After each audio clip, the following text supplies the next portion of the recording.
Selamat datang di channel Kantong Official, mohon bantuannya untuk like, comment, share, dan subscribe agar tidak ketinggalan video cerita dari kami. Terima kasih.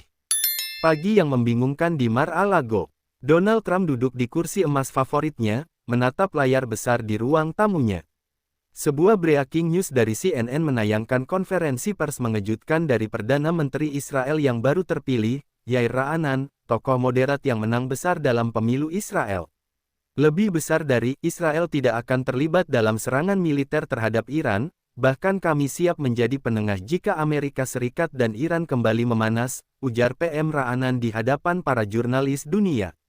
Trump membanting cangkir tehnya. Apa-apaan ini? Israel bela Iran. Ini pengkhianatan, serunya. Ivanka dan Jared Kushner yang berada di dekatnya saling pandang dengan raut khawatir.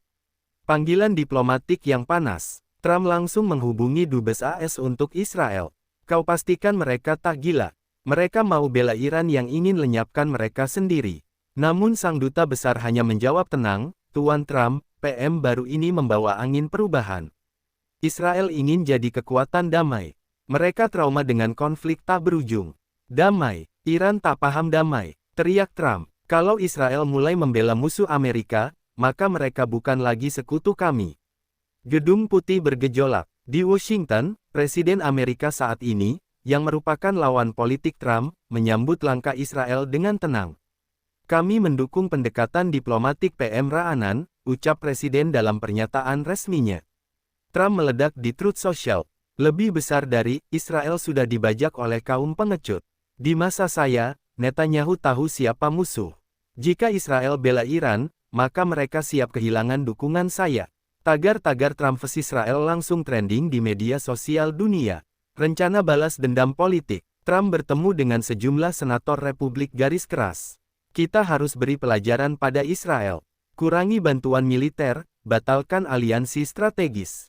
Biarkan mereka tahu tanpa Amerika, mereka bukan siapa-siapa, katanya dengan tegas. Beberapa pendukungnya setuju, tapi sebagian ragu. Bukankah itu bisa membuat Iran semakin berani? Tanya Senator Houghton. Lebih baik Israel tahu bahwa kesetiaan itu ada harganya, kata Trump dingin. Dunia berubah arah. Di Teheran, para pejabat Iran menyambut baik langkah Israel. Bahkan Presiden Iran berkata, lebih besar dari, jika Israel menginginkan dialog, kami terbuka. Selama mereka tak jadi boneka Washington.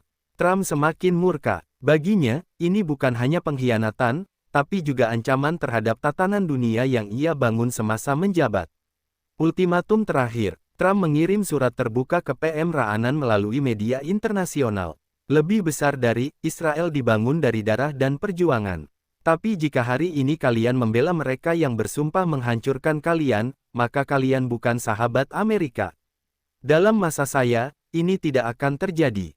Jangan uji kesabaran kami. Dunia menanti ledakan. Kedutaan AS di Tel Aviv dikepung massa pro-perdamaian, sementara pendukung Trump di AS melakukan demonstrasi mendesak hukum setia sekutu. Ketegangan meningkat. Di antara bara yang mulai menyala itu, dunia menahan napas. Apakah murka Trump akan memecah aliansi bersejarah? Atau inikah awal dunia multipolar baru, di mana bahkan musuh pun bisa menjadi mitra? Kudeta diam-diam di langit diplomasi. Apakah Israel akan tetap bertahan di jalur damai? Akankah Trump kembali memegang kuasa dan membalas langkah ini? Kudeta diam-diam di langit diplomasi. Sementara Trump sibuk membangun aliansi kontra Israel di kalangan Partai Republik, sesuatu terjadi diam-diam di belakang layar. Mossad, Dinas Intelijen Israel, terpecah. Sebagian dari petinggi lama, yang masih loyal pada Netanyahu, merasa kebijakan PM Ra'anan terlalu lunak. Mereka mulai menjalankan operasi rahasia untuk menggagalkan pendekatan damai dengan Iran. Trump yang mendapat informasi dari mantan jaringan intelijennya, tersenyum lebar. Kalau Israel tak bisa dikontrol dari atas, kita bantu dari dalam. Proyek Elang Hitam, sebuah operasi rahasia gabungan antara faksi Mossad konservatif dan kelompok intelijen AS pro-Trump diluncurkan dengan sandi Project Black Hawk. Misinya jelas, menimbulkan provokasi di kawasan Teluk agar Iran dianggap kembali sebagai ancaman. Sebuah kapal tanker diserang misterius.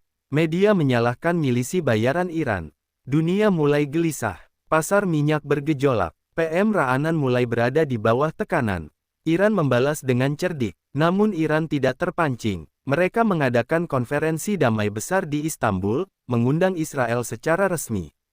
Dunia tercengang ketika seorang menteri Israel hadir dan duduk di samping menteri luar negeri Iran. Trump melihat gambar itu dan langsung meninju meja. Lebih besar dari, ini gila. Israel dan Iran di satu panggung. Ini penghinaan terhadap sejarah. Kudeta politik di Partai Republik. Sementara itu, Partai Republik sendiri terbelah. Sebagian senior partai mulai khawatir bahwa langkah Trump terlalu ekstrim dan bisa menghancurkan hubungan strategis jangka panjang dengan Israel. Senator konservatif dari Florida, Ben Crenshaw, mulai buka suara. Lebih besar dari, Trump bukan lagi presiden. Dunia telah berubah. Kita harus hadapi realita baru, bukan memaksa dunia kembali ke 2018. Trump tak tinggal diam. Ia memulai tur kampanye dengan tema, Bring Back Real Allies. NATO ikut terseret. Isu makin membesar saat NATO ikut memberikan pernyataan yang mendukung normalisasi hubungan Israel-Iran. Trump menyerang NATO habis-habisan di berbagai media. Lebih besar dari, NATO sekarang cuma boneka PBB. Tak berguna, mereka mendukung musuh kita. Kalau saya kembali ke Gedung Putih, kita keluar dari NATO. Pidatonya memicu reaksi keras di Eropa. Jerman dan Prancis menyatakan keprihatinan atas retorika ekstrim Trump. Skandal di Tel Aviv. Sebuah dokumen rahasia bocor dari Tel Aviv, terungkap bahwa Mossad lama memang terlibat dalam sabotase terhadap hubungan damai. Skandal ini meledak dan rakyat Israel pun terbelah. Ribuan warga turun ke jalan, sebagian mendukung perdamaian, sebagian mengecam PM Ra'anan sebagai penjual tanah air. Trump kembali memanfaatkan momen, lebih besar dari, lihat. Bahkan rakyat mereka sadar, perdamaian dengan Iran itu pengkhianatan. Iran tawarkan fakta non-agresi. Iran secara resmi mengundang Israel untuk menandatangani fakta non-agresi. Dunia seakan tak percaya, dua negara musuh bebuyutan kini nyaris berdamai total. Hanya Amerika Serikat di bawah Trump yang tetap menolak. Trump kembali menyerang, lebih besar dari, kalau kalian damai dengan teroris, maka kalian juga teroris. Serangan misterius di pangkalan AS. Sebuah pangkalan militer AS di Irak diserang rudal. Tidak ada korban, namun pelakunya tak jelas. Trump langsung menuduh Iran, namun penyelidikan CIA menunjukkan bukti bahwa serangan itu dilakukan oleh kelompok pro-Trump sendiri untuk memancing perang. Gedung Putih menggelar penyelidikan. Nama-nama mantan pejabat era Trump mulai bermunculan. Dunia tercengang. Sidang Senat dan Pengadilan Rakyat. Trump dipanggil oleh Komite Senat untuk menjelaskan dugaan keterlibatannya. Ia menolak hadir dan malah menyampaikan orasi terbuka di Texas. Lebih besar dari, inilah persekongkolan elit global. Mereka ingin saya diam karena saya satu-satunya yang melawan kebusukan mereka. Para pendukungnya mulai membuat gerakan baru, Save the Real America, menduduki gedung-gedung lokal. Netanyahu kembali bicara. Benjamin Netanyahu, kini pensiun dan diam cukup lama, akhirnya angkat bicara. Dalam wawancara eksklusif, ia berkata, lebih besar dari, Israel berhak memilih jalan damai. Tapi juga harus waspada. Trump mungkin berbahaya, tapi Iran bukan tanpa dosa. Dunia harus bijak. Pernyataan ini membuat opini publik global makin bingung, siapa sebenarnya yang bisa dipercaya. KTT Damai Dunia. Dibantu Turki, Indonesia, dan Qatar, dunia menggelar konferensi tingkat tinggi untuk perdamaian Timur Tengah. PM Ra'anan dan Presiden Iran hadir langsung. Trump memboikot acara itu dan menyebutnya sebagai festival teroris. Namun media dunia justru memuji langkah damai itu sebagai awal sejarah baru. AS terisolasi sementara. Untuk pertama kalinya, banyak negara Eropa, Asia, dan bahkan beberapa negara Arab membatasi kerjasama militer dengan AS, selama konflik internal AS belum selesai. Trump berkata, lebih besar dari, biarkan mereka pergi. Amerika tak butuh siapa-siapa. Namun ekonom AS memperingatkan, isolasi politik bisa menghantam ekonomi dan mempercepat krisis kepercayaan global. Akhir sebuah era, Trump berdiri di podium besar di depan lautan pendukungnya. Ia menyerukan satu hal, lebih besar dari, kalau saya kembali ke Gedung Putih, Israel akan tunduk lagi. Iran akan dibungkam, dunia akan kembali pada jalurnya. Sementara itu, di Teheran dan Yerusalem, bel berdentang menyambut hari damai. Dunia terbelah dua, satu sisi menunggu Trump kembali dengan kekuatan, sisi lain berjuang mempertahankan tatanan damai baru. Pertanyaan tersisa, apakah ini akhir dominasi Amerika, atau awal kebangkitan kekuatan baru? Baik, berikut lanjutan cerita bab 21-30 dari kisah fiksi, Trump murka, sekutu membelot. Langkah diam Xi Jinping. Di tengah kekacauan geopolitik, Presiden Tiongkok Xi Jinping muncul sebagai penengah. Dalam pidato Forum Shanghai Summit, Xi berkata, lebih besar dari, jika Amerika ingin membakar dunia demi ambisinya, biarlah dunia memilih jalan damai. Tiongkok lalu menawarkan mediasi alternatif antara Iran dan negara-negara Teluk. Israel, yang biasanya jauh dari pengaruh Beijing, menunjukkan ketertarikan. Trump menyindir, lebih besar dari, Israel sekarang lebih percaya China daripada Amerika. Itu bukan sekutu, itu pengkhianat. Trump dan Liga Bayangan. Di balik layar, Trump membentuk kelompok elit yang disebut Liga Patriot Dunia, berisi mantan pejabat, konglomerat, dan jaringan militer swasta. Tujuannya jelas, menekan semua negara agar kembali tunduk pada tatanan lama versi Trump. Mereka merancang operasi cyber, sabotase diplomatik, bahkan memanipulasi pasar energi untuk menghancurkan inisiatif damai Iran-Israel. Namun seorang whistleblower membocorkan rencana itu ke media internasional. Pengadilan internasional dimulai. Dengan tekanan global, Mahkamah Internasional memulai investigasi terhadap keterlibatan Trump dan para jenderalnya dalam sabotase perdamaian Timur Tengah. Trump menolak legitimasi pengadilan itu, tapi bukti makin banyak. Salah satu ajudannya ditangkap di Qatar, membawa dokumen rahasia yang membuktikan koordinasi operasi ilegal. Israel dihadapkan pilihan terakhir. Rakyat Israel kembali terbelah. Ribuan orang turun ke jalan menuntut agar negara mereka tidak dikendalikan lagi oleh tekanan Amerika, sementara kelompok konservatif ingin hubungan lama dengan Trump dipulihkan. PM Ra'anan membuat keputusan mengejutkan. Lebih besar dari, kami akan mengakui Iran secara resmi sebagai negara sahabat dalam piagam perdamaian baru.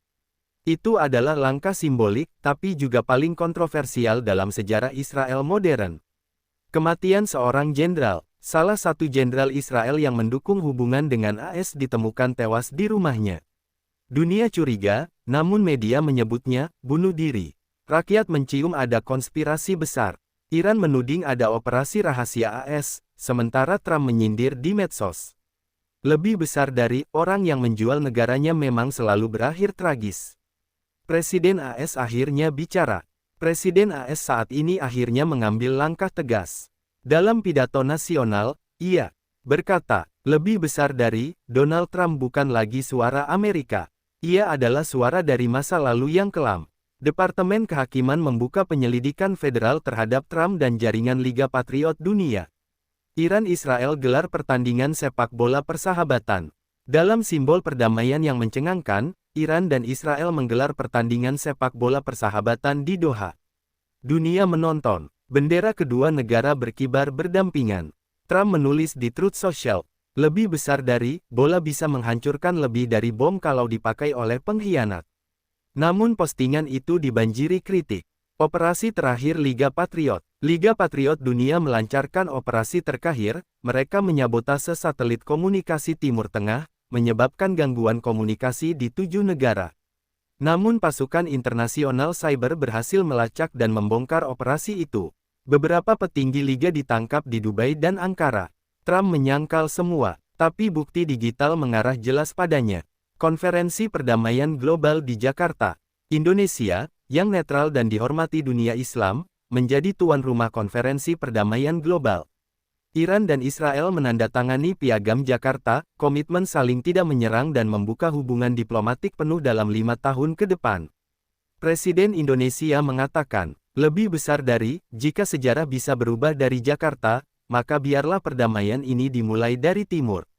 Trump, yang tidak diundang, menyebut konferensi itu, festival lelucon. Tapi media global menyebutnya, kemenangan diplomasi atas tirani ego. Trump sendirian. Trump kembali ke Mar-a-Lago. Sisa timnya tercerai-berai. Beberapa orang ke penjara. Beberapa lari ke luar negeri. Kampanye 2028-nya diboikot banyak negara bagian. Keuangan pribadinya dibekukan. Dalam sebuah wawancara terakhir, Trump berkata, lebih besar dari, aku benar. Tapi dunia memilih salah. Ia menatap ke langit Florida yang tenang, Sementara di TV, tampak pemimpin Iran dan Israel bertukar cenderamata di Jakarta. Dunia berubah, dan Trump tak lagi bagian dari porosnya. Pertemuan Iran-Israel di Jakarta. Konferensi perdamaian di Jakarta. Pengadilan abad ini. Gedung Pengadilan Federal di Manhattan dipadati kamera. Jaksa memulai sidang kasus Liga Patriot Dunia dengan tuduhan konspirasi global. Bukti digital, transaksi kripto, dan kesaksian whistleblower dipresentasikan. Trump hadir berdasarkan perintah panggilan, duduk di kursi terdakwa, dikelilingi pengacara bintang tapi tampak lelah. Di luar, dua kubu pendemo berhadapan, Save the Real America dan Guard the Peace. Polisi menyiapkan barikade beton, menandakan ini bukan sekadar persidangan, ini ujian demokrasi Amerika. Rally terakhir, walau dibatasi pengadilan, Trump memperoleh izin sekali tampil di depan publik untuk kepentingan kampanye internal partai. Ia memilih kota kecil di Alabama. Ribuan pendukung berkumpul, tapi sorot kamera menunjukkan spanduk kusam dan massa yang setengah dari biasanya. Trump berpidato lantang, lebih besar dari, mereka ingin memenjarakan saya karena saya menolak konspirasi global. Tapi ingat, kebenaran tak bisa dipenjara. Teriakan, USA, USA, masih terdengar, namun gema kekuatannya tak lagi menggetarkan. Medan tempur digital. Sementara itu, peretas anonim membocorkan chat terenkripsi antara petinggi Liga Patriot Dunia yang merencanakan sabotase satelit operasi Bab 28. Thread itu viral di X, lengkap dengan tanda tangan kriptografi yang mengautentikasi sumber. Tren tagar Leagueleaks mendominasi jagat maya, mendorong opini publik kian condong menentang Trump. Pendukungnya mencoba melawan info blast itu, tetapi algoritma platform kini mematok label potential misinformation di setiap unggahan tak diverifikasi. Kebangkitan Amerika Baru. Di Kongres, Koalisi Lintas Partai mengajukan Reformasi Transparansi Geopolitik Act, mewajibkan laporan terbuka bagi semua kontraktor militer swasta. RUU itu lolos dengan dukungan publik yang membludak. Di banyak kota, warga menggelar Unity Vigil, malam doa lintas agama, menyalakan lilin demi Amerika yang tak dijerat kebencian. Para veteran perang pun ikut, menyerukan agar konflik Timur Tengah benar-benar berakhir di meja diplomasi, bukan di medan tempur. Bayangan di Yerusalem, meski piagam Jakarta diteken, masih ada faksi garis keras di kedua sisi. Sebuah bom rakitan meledak di jalan sempit Yerusalem Lama, melukai belasan turis. Kelompok tak dikenal mengklaim serangan untuk menghentikan normalisasi. PM Ra'anan menetapkan kondisi siaga moderat, menolak pembalasan militer besar. Jika kita membalas dendam tanpa kepala dingin, kita memupus harapan damai, ucapnya. Banyak yang kagum, sebagian menangis takut deja vu perang. Menembus embargo, Liga Patriot Dunia, walau terhantam, masih punya sisa dana di surga pajak Karibia. Mereka menyuap pelobi energi rock di Eropa Timur agar memicu embargo baru atas minyak Iran. Tetapi Tiongkok, India, dan Uni Eropa kini punya Green Transition Fund yang mempercepat adopsi energi terbarukan. Permainan embargo gagal, malah memicu lonjakan investasi panel surya Mesir Yordania Israel. Ironisnya, manuver Liga mendorong percepatan ekonomi hijau kawasan. Pengungkapan Doha, Qatar, yang pernah jadi mediator, memamerkan arsip video rahasia pertemuan Liga Patriot dengan faksi Mossad lama. Cuplikan itu diputar di forum media Doha 24/7. Publik global menyaksikan bukti nyata konspirasi. Di New York, tim pengacara Trump panik. Argumen, tidak ada koordinasi, runtuh, video menunjukkan percakapan langsung, make the region burn, blame Tehran. Reaksi, keheningan menegangkan di ruang sidang sebelum juri mencatat materi bukti tambahan. Pawai rekonsiliasi. Sebagai tandingan teror di Yerusalem, Iran dan Israel menyelenggarakan Reconciliation March di perbatasan Yordania. Ribuan pemuda dua negara berbaris sambil memegang bendera perdamaian bergambar merpati emas. Media dunia menyiarkan langsung. Lagu Ibrani berharmoni dengan syair Persia, membuat jutaan penonton terisak. Banyak komentator menyebut momen itu setara jatuhnya tembok Berlin, Middle East Edition. Vonis. Setelah 11 minggu persidangan intens, juri federal memutuskan, Trump bersalah atas konspirasi lintas negara dan upaya sabotase infrastruktur global. Hakim menegaskan, lebih besar dari ini bukan tentang perbedaan pandang politik, melainkan usaha sistematis merusak perdamaian dunia.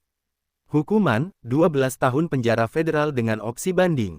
Trump mengangkat alis, ia sudah bersiap, tetapi tetap tercenung, untuk pertama kalinya, lidahnya keluh. Fajar fakta baru, matahari terbit di Tel Aviv dan Teheran serentak menandai, Hari Persahabatan, tanggal yang difestivalkan kedua negara. Penerbangan komersial langsung pertama mendarat di Ben Gurion dari Tehran Imam Khomeini, disambut karpet hijau biru, warna gabungan bendera mereka. Di PBB, Resolusi 8301/25 mengesahkan Middle East Peace Framework, mengundang negara lain meniru proses Jakarta Way.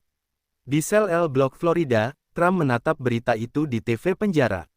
Mata dunia pindah dari dramanya ke lembaran baru sejarah. Sementara gembok sel berbunyi keras, di luar jendela jeruji, langit kemerahan mengganti hari, pertanda era lama resmi tenggelam, dan dunia memasuki babak rekonsiliasi yang dulu terasa mustahil. Tawaran damai dari sel. Beberapa minggu setelah divonis, Trump mengirim surat tangan yang dipublikasikan oleh media sayap kanan. Isinya mengejutkan dunia. Lebih besar dari, saya menyesal tak melihat bahwa dunia bisa berubah, jika Israel dan Iran bisa berdamai, mungkin saya terlalu keras pada mereka. Tapi saya lakukan semua itu karena saya mencintai Amerika. Reaksi dunia beragam. Sebagian menyebutnya tak tulus. Tapi ada yang melihat ini sebagai tanda awal penyesalan yang jujur. Koalisi Timur Baru. Pasca perdamaian Iran-Israel, terbentuk koalisi ekonomi baru bernama MEP9, Middle East Peace 9, yang mencakup Israel, Iran, UEA, Qatar, Oman, Yordania, Mesir, Turki, dan Lebanon. MEP9 langsung menekan proyek energi gabungan, ladang panel surya di Gurun Negev, jalur rel kereta cepat dari Tel Aviv Teheran, serta kampus riset bersama untuk teknologi air bersih di Isfahan. Dunia kagum. Washington hanya jadi penonton, tak diundang ke forum perdana. Amerika memilih jalan tengah. Pemilu AS berlangsung damai. Kandidat tengah yang moderat dari Partai Republik memenangkan kursi presiden, menjanjikan penyatuan kembali. Dalam pidato kemenangannya, ia menyatakan, lebih besar dari, kami tidak akan dikendalikan trauma masa lalu, tapi kita juga tidak akan meninggalkan sejarah.